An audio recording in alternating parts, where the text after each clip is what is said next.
Il y avait un jour un homme qui était dans son jardin et voit apparaître devant lui, sur un des arbres, un cocon. Et donc il voit le cocon bouger avec le papillon à l'intérieur qui commence à ouvrir, faire une ouverture et pour essayer de sortir. Et au bout de quelques heures, enfin le papillon a fait une ouverture dont il pouvait s'échapper de ce cocon.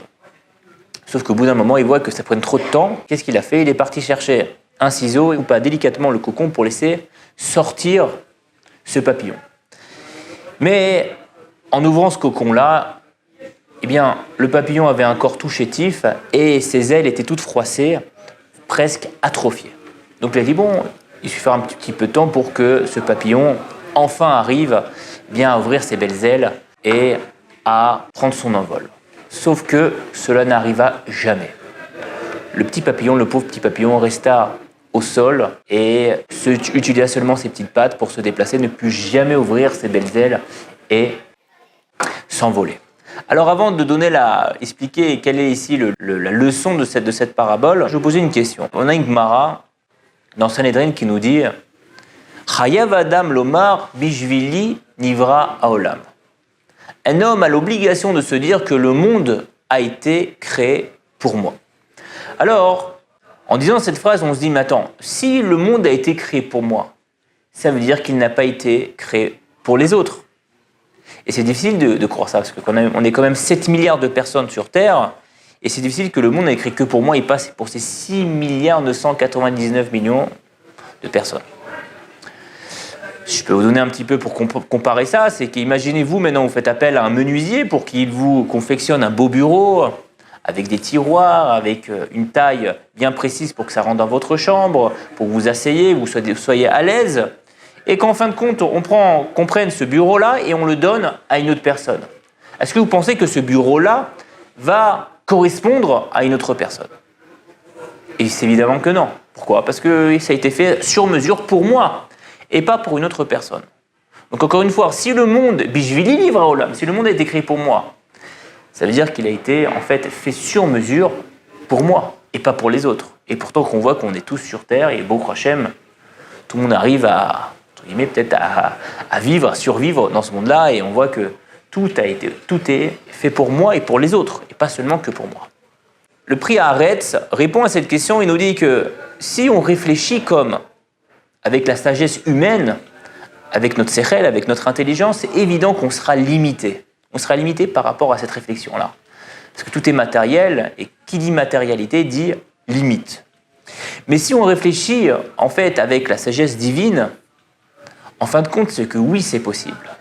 Le monde peut être créé pour moi, et que chacun puisse le dire.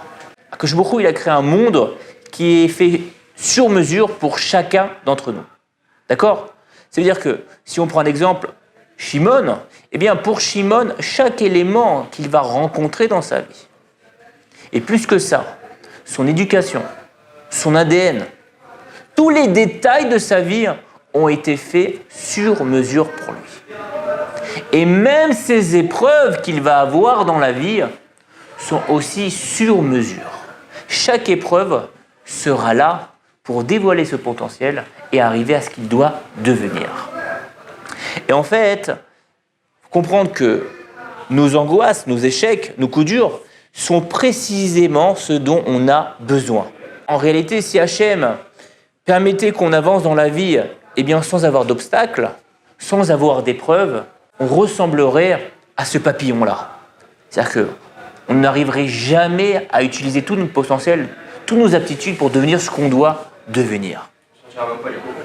Comment? Et peut-être certaines fois, on ne pourra même pas sortir du cocon. Tu as bien raison. D'accord. Et on peut prendre l'exemple tout simple. En ce moment, on lit le livre de Bereshit. On a nos avot. Et si vous remarquez bien, chaque épreuve qu'ont eu nos patriarches, Avraham, Yitzhak, Yaakov, ont été là pour dévoiler leur potentiel. Et remarquez que leur épreuve n'ont pas été là pour être une partie de plaisir. Et même à four, complètement le contraire. On voit que nos avot ont eu des épreuves qui étaient contraires à leur nature, pour leur permettre vraiment d'être au maximum de leur potentiel. Par exemple, si on prend Avraham Avinu, eh bien lui, sa première épreuve, c'était de chasser Ishmaël. tout contraire de sa nature. Sa nature, c'était le chesed, d'aller vers l'autre, donner à l'autre. Et là, Akadosh Baruch Hu lui dit, tu prends Ishmaël et tu le chasses de la maison. Deuxième grande épreuve qu'a eu aussi Avraham Avinu, c'était quoi? C'était prendre son fils, l'unique, celui qu'il aimait, celui qui allait devenir, Bezrat Hashem, la nation d'Israël, le prendre et le sacrifier. Encore une fois, une autre qui allait contre sa nature. Donc l'épreuve est là vraiment pour dévoiler notre potentiel. Si on prend Yitzhak aussi, Yitzhak, lui, c'est quoi? C'était la nature. Sa nature, c'était la gvoura, la rigueur. Et c'était quoi ça son épreuve? C'est d'avoir un fils comme Esav et d'aller vers Esav pour qu'il reste toujours dans le derech HaTorah. Toujours le derech d'Akadosh Baruch Hu. Donc c'était ça son épreuve. Et si on prend Yaakov Avinu, on dit, la mida de Yaakov Avinu, c'était le Emet, être dans le vrai. Et pourtant, qu'on voit une des épreuves de Yaakov Avinu, c'est de prendre les habits de son frère et mentir à son père, faire de la ramaout, ruser son père. Et c'est pas seulement son père qui devait ruser, mais même il devait aussi avoir de la ruse avec son beau-père, Lavan, qui lui aussi était un escroc. D'accord? Donc on voit que Avraham, Yitzhak et Yaakov ont eu des épreuves qui étaient contraires à leur nature. Et en fait, parfois nous aussi, on a des épreuves dans notre vie qui sont compliqués, ils sont difficiles. Mais il faut comprendre que chaque épreuve, elle est là comme l'épreuve du papillon, arriver à sortir de ce cocon pour dévoiler ses belles ailes et devenir une meilleure version de soi-même. Et même on peut aller encore plus loin. On voit que le Messilat Yesharim nous explique, à part que nous sommes sur terre pour réaliser des mitzvot et aussi avoir des épreuves, plus loin le Messilat Yesharim nous dit que chacun d'entre nous doit comprendre que chaque épreuve est là, les tovatenu, pour quelque chose de bien pour nous. Il y a quelque chose de bien qui va en sortir pour chaque épreuve. Ça, c'est pour le commun des mortels. Mais quelqu'un qui va aller plus loin, quelqu'un qui est chassid, comme il le dit si bien, quelqu'un qui va être pieux, qui va être plus grand, être plus proche d'Hachem, il doit se dire, l'épreuve est là pour montrer à Kadosh Baruch Hu que, regarde, je suis vraiment à la hauteur du potentiel que tu m'as donné, et mon but, c'est de me rapprocher davantage de toi et montrer que tu dois être fier de moi. Et là-bas, il ramène un exemple, il dit, c'est comme un général d'une grande armée. Et que lui, il veut aller faire la grande guerre, une grande bataille, pour montrer qu'il est un grand général et que son roi peut être fier de lui. Et ça, c'est notre travail. Chacun d'entre nous, on a des épreuves. Chacun d'entre nous, on a des difficultés. Chacun d'entre nous, on a des moments où c'est compliqué.